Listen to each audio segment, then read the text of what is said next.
ওরে আল্লাহ এ প্লাস পাওয়ার জন্য বানাইছে, আর আপনার ছেলেকে এই এ প্লাস গুলারে নিয়ন্ত্রণ করার জন্য আল্লাহ বানাইছে।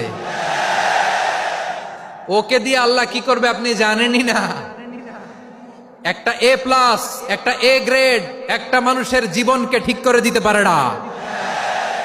আপনার ছেলেকে আল্লাহ অন্যদিকে যোগ্যতা দিয়েছে। ওদের মনোবল ভাঙবেন না, খবরদার খবরদার। ছেলে মেয়েদের মনোবল ভাঙবেন না। যাকে দিয়ে যেটা হবে তাকে দিয়ে সেটা করতে হবে, তার প্রতিভাকে সেভাবে কাজে লাগাতে হবে। তাহলে বাংলাদেশ আমাদের এই জনসংখ্যা জনসম্পদে রূপান্তরিত হবে।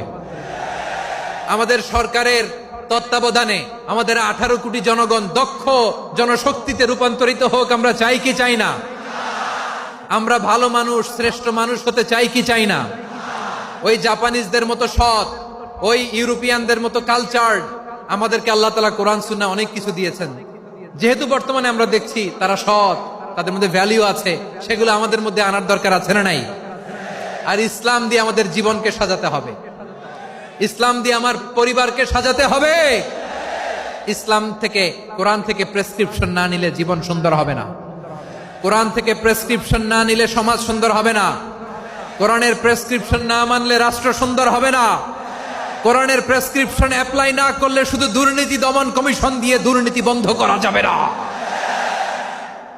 এজন্য কোরআনের আইন আমরা চাই কি চাই না?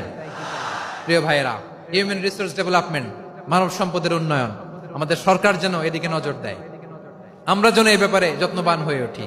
যাকে আল্লাহ যে যোগ্যতা দিয়েছে, এই যোগ্যতা দিয়ে আমরা যেন ইসলামের জন্য, দেশের জন্য কাজ করি। আমরা যেন আমাদের স্কিল ডেভেলপ করি, আমাদের পটেনশিয়ালকে ডেভেলপ করি। মোরালিটি, ভ্যালিউজ নিয়ে শায়েখ আহমদুল্লাহ আলোচনা করেছেন, এগুলো দিয়ে যেন আমরা আমাদেরকে সাজাই। আল্লাহ তাআলা আমাদের দেশকে তুমি নিরাপদ করো, আমরা পড়ি আমিন।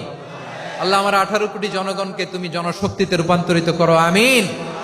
আল্লাহ আমরা হাতে হাত রেখে, কাঁধে কাঁধ মিলিয়ে, ভাইয়ে ভাইয়ে যেন এই দেশকে গড়তে পারি, আল্লাহ তুমি তৌফিক দান করো, আমরা পড়ি আমিন।